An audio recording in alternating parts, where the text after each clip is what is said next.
Hanggang saan aabot ang 739,000 pesos mo? Alam mo ba dito sa Siangan Auto Manila Bay, meron silang bagong model na CS15 subcompact crossover. Sa halagang 739,000 pesos, meron ka ng crossover, high ground clearance,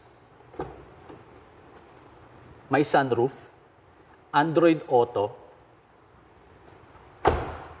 may matibay na roof rail, pwede mong lagyan ng roof rack, all disc brakes, may parking sensor, may reverse camera, may cruise control sa halagang 739,000 pesos, kargadong-kargado sa features. Tara, silipin natin.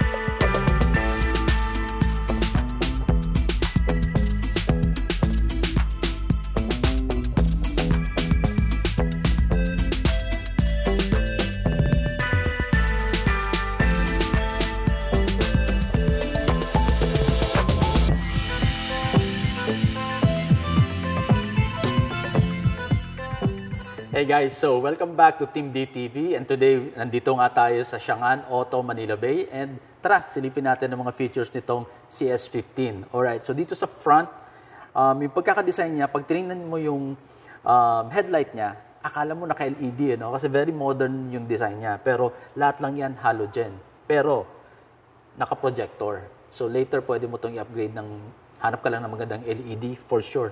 Kung napapanood nyo yung mga testings na ginagawa ko about LED upgrades, magkakuha ka lang ng magandang klaseng LED, imamatch mo dito sa projector, for sure, ang ganda ng liwanag niyan, maganda ang cut-off. Meron siyang DRL LED.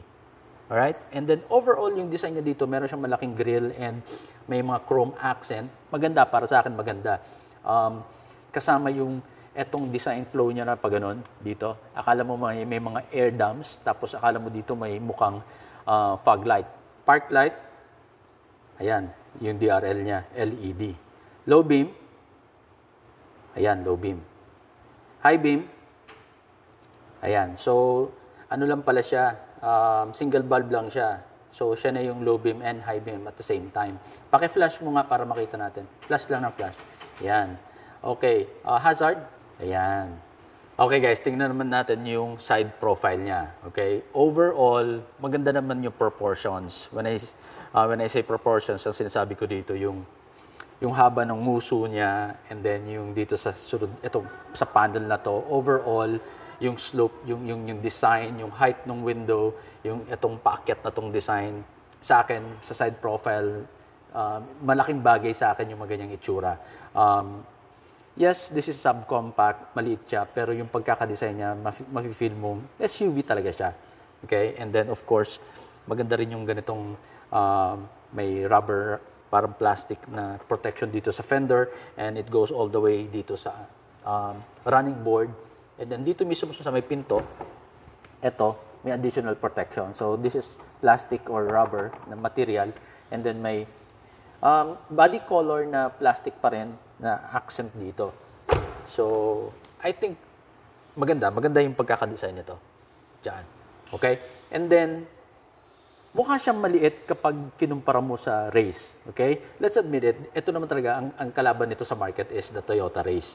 Mukha siyang maliit kasi curve. Curve siya dito, hindi siya boxy. Ang race kasi mas boxy, mas makanto. But, in terms of dimensions, this is longer, wider, taller, pero mababa lang ng konti, ng 10 mm yung ground clearance. Yung length niya is 4,135. Okay? Si Race is 4,030, meaning mas mahaba to si CS15 ng 105 mm. Pagdating naman sa width, sa lapad, dun sa kabilang side, etong CS15 is 1,740. Si Race, 1,710 mm. Mas malapad to ng 30 mm. Pagdating naman sa height, CS15 is 1,630 mm. Si Race is 1,605. So, taller pa to ng 25 mm. Pero pagdating naman sa ground clearance, katulad ng sinasabi ko kanina, 190 millimeters to. Si Race is taller, 200 millimeters. Mas mataas ng konti ng 10 millimeters si Toyota Race. When it comes to weight, the CS15 weighs 1,610 kilograms, while si Toyota Race is 1,680. So, mas mabigat si Toyota Race ng 70 kilograms. So, parang may dagdag kang isang taong pasahero average weight. Fuel tank capacity, CS15, maximum capacity is 44 liters. Si Toyota Race, 36 liters. Lamang to ng 8 liters.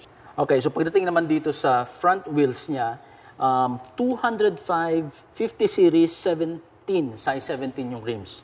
Okay? And then, of course, alloy wheels and Chaoyang na brand na tires. Never heard. Obviously, Chinese brand.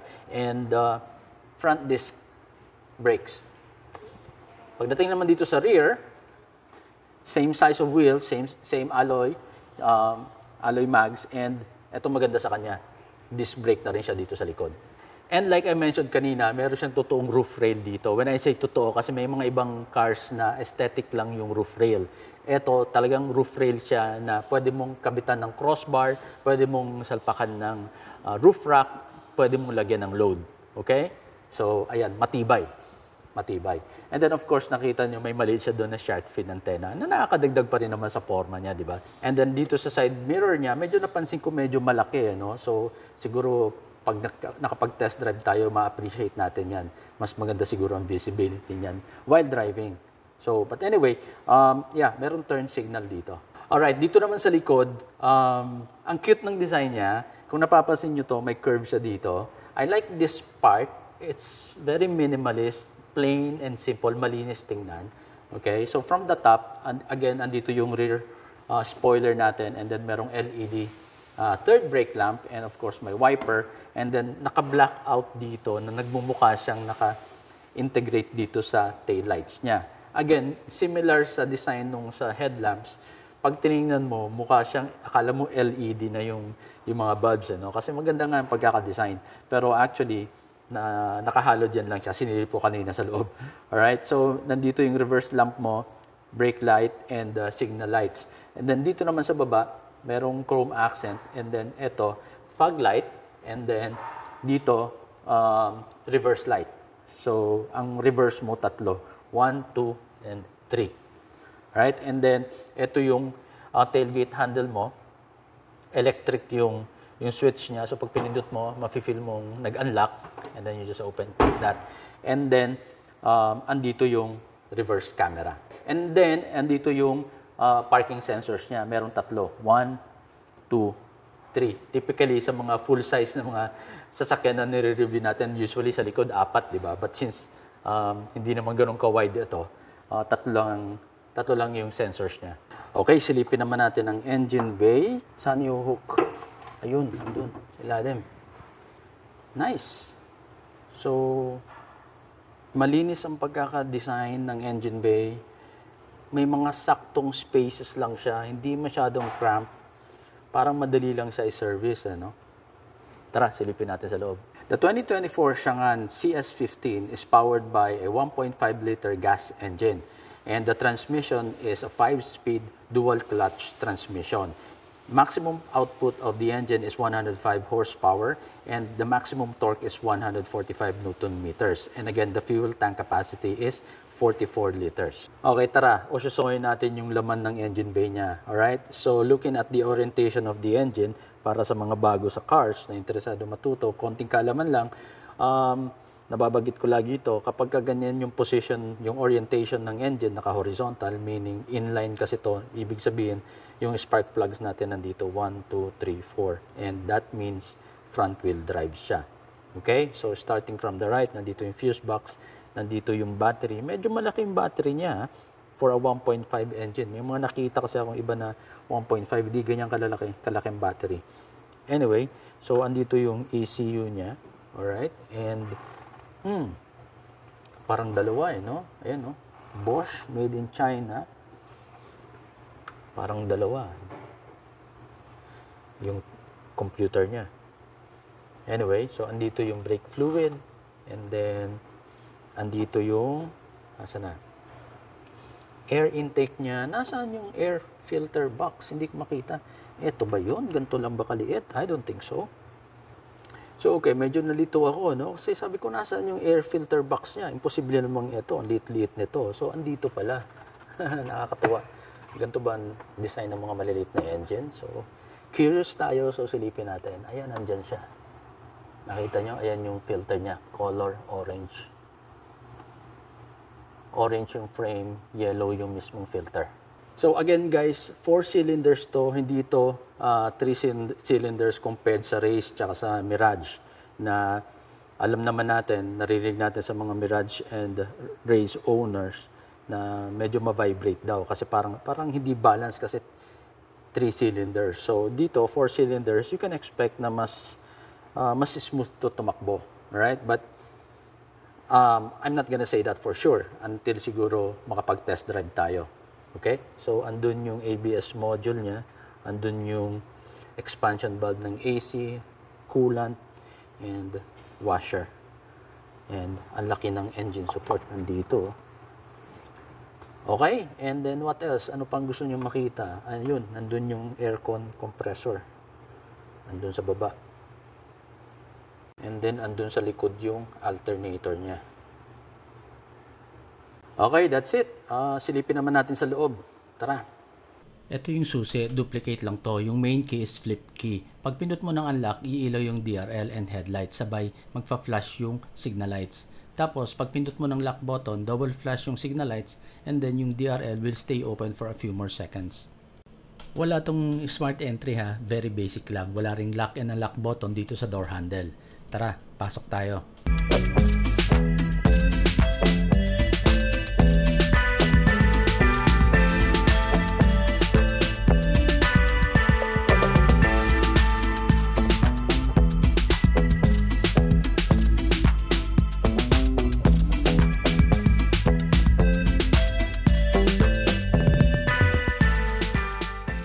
Pagdating dito, this is made of plastic pero hindi siya mukhang feeling plastic talaga. Meron pa siyang fake stitching and it looks nice. Dito naman, this is made of leather, plastic, and then nandyan may speakers ka, your door handle, and then your power window control.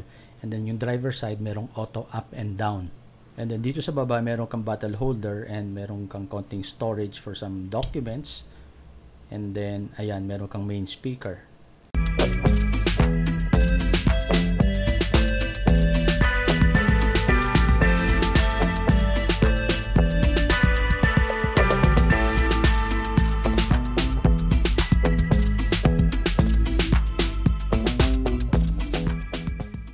Pag-upo ko pa lang dito, mafe-feel mo talagang medyo kakaiba, medyo parang lumagpas sa expectation mo for this price.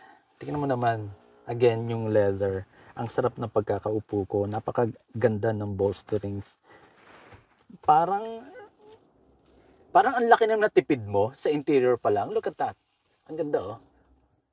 For this price tingnan nyo naman. Very impressive. Maganda yung pricing talaga nito. Umpisa natin dito sa lower left ng dashboard. So dito meron kang lalagyan ng coins and then meron ka ditong pang-adjust ng level ng headlight, manual. Ayan, i-adjust mo and then meron ka ditong traction control and then nandito yung pang-control mo ng side mirrors. Alright? And then andyan. Ang ganda, napaka-slim na singkit ng na design ng aircon vent and then going up here, hindi siya leather, plastic siya pero maganda yung texture. From a distance hindi mo agad-agad masasabing plastic, you know, yung pag-upo mo na nakaupo ka sa leather, yung mga sa gilid mo leather, eto nakikita mo leather, tapos pagtingin mo dun sa dashboard parang iisipin mo rin leather siya. 'Di ba? Gets mo yung ibig kong sabihin? So hindi siya mukhang mumurahin, okay? And then pagdating dito, soft touch leather, tapos meron ka ditong parang emblem, and then again, yung design ng aircon vent, may slim line siya dito na chrome accent all the way here sa center. Maganda. And then there's your glove compartment. Alright. And then up here yung visor mo, merong vanity mirror, wala na nga lang LED lamp. Tingnan natin sa passenger side, ganoon din, walang LED. And then you have your map lamps, and then rear view mirror, and of course, ito na nga, ayan, yung sunroof. Okay? Nabubuksan yan, tingnan natin. Ayan. Nice. Di ba? At this price point, meron ka ng sunroof. Yeah, I know, hindi naman yan ganun ka-importante, but nice to have. Okay? Nakakaganda yan ng mood sometimes kapag gusto mong mag-chill driving lang, punta ka kung saan, gusto mong mag-relax, nakakadagdag sa mood yan. Okay, pagdating naman dito sa steering wheel, medyo napansin ko medyo malaki Medyo malaki siya, and then flat bottom. Maganda yung soft touch material dito. Medyo premium yung feeling. And then of course, andito yung mga controls mo. And then there you go, as you can see, ayan, anong icon na yan? Familiar na tayo, and that is for the cruise control. Guys, imagine. At again, at this price point, meron kang cruise control. And then ayan yung instrument cluster mo. Maganda yung pagkaka-design, may pagka-colorful. And then here, meron kang 7 inches na infotainment. Like I mentioned kanina, meron na siyang Android Auto. Wala nga lang siyang Apple CarPlay. Meron siyang Bluetooth connection. And guys, don't worry about these mga Chinese characters. Part lang yan ng sticker. So, pag binili nyo na to, tatanggalin mo itong sticker, matatanggal din yan. So, touch screen to may Bluetooth connection to. Yun nga, kasi nga merong Android Auto.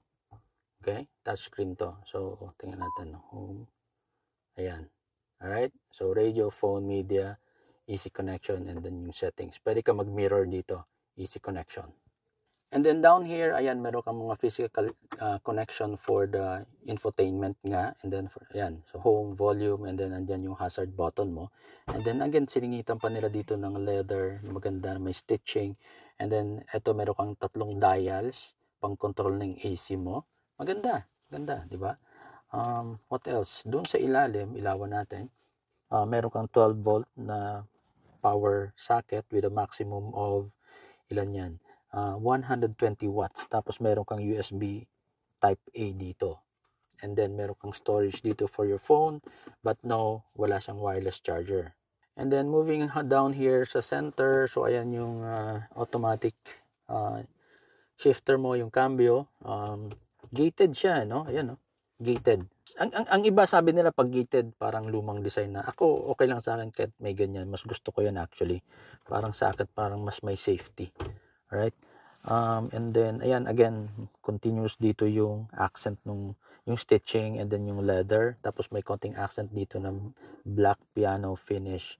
Magandang layout. Magandang layout from there papunta dito.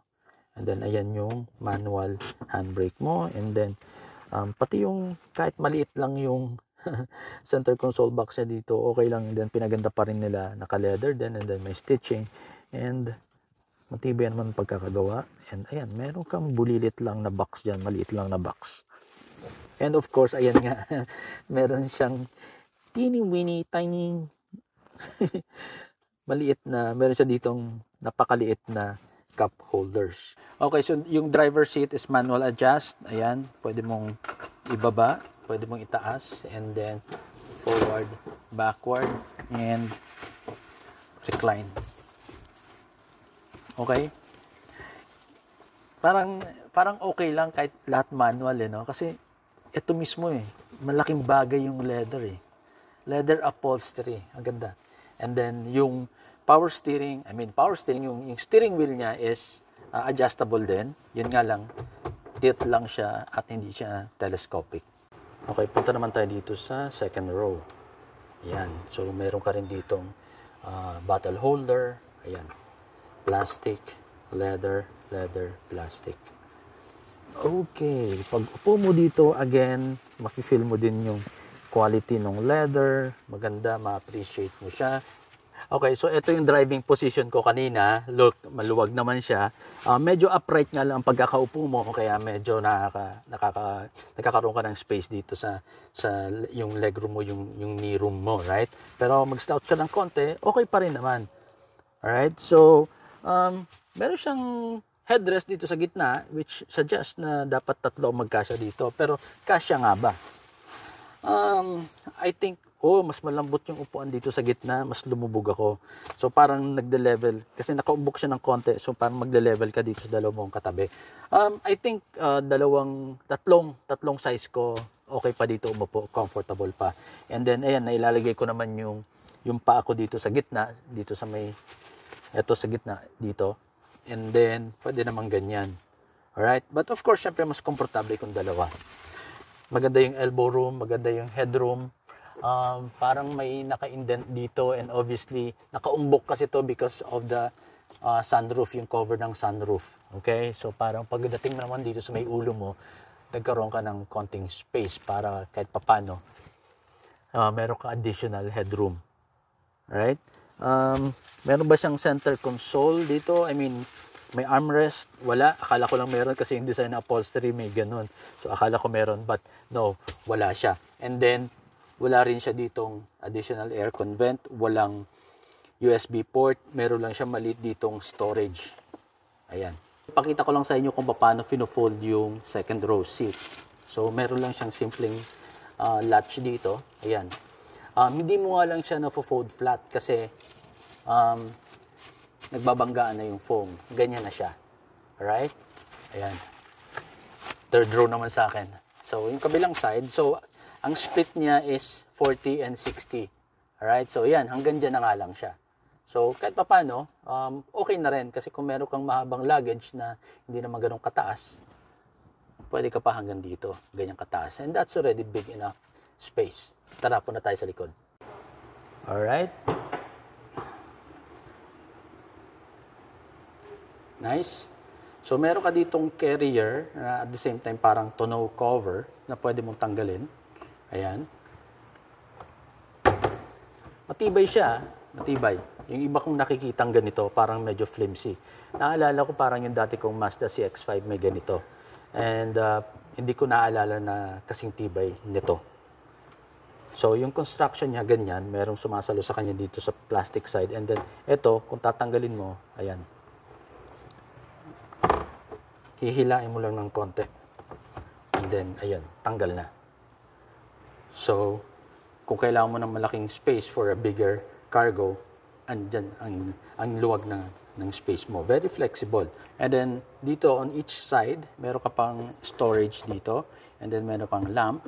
Wala nga lang switch. Saan ba ang switch niyan? Kasama siguro sa indoor doon, sa loob. So, anyway, andito yung spare tire mo. And yes, guys, meron siyang matinong spare tire. Donut nga lang, but at least spare tire. Kasi di ba yung iba wala ng spare tire, magdadala ka na lang ng tire repair kit. Tinanggal lang nila, pero nandito, meron tong foam, according to Chang'an, yung manager nila dito, pinaluwanag niya sa akin, tinanggal lang nila. Pero meron daw ditong foam na nandiyan nakakabit na yung mga tools, yung L-wrench, yung jack, and all that. And then dito nga sa gilid, meron ka pang extra storage. Katulad ko, sa kotse, naglalagay pa ako ng box para doon ko ilagay yung mga cleaning materials ko, shampoo, wax, and basahan. Pero pagka ganito, I guess, makakasave na ako ng space. Hindi na ako maglalagay dito sa ibabaw. Dito ko na ilalagay yung mga abubot ko. Jump starter, tire inflator, then ko ilalagay. So, ipakita ko lang sa inyo ulit to. Ibabalik ko to. Ganun lang siya kadali. Alright. Ayan. And then, para may support ka dito sa taas. Oops.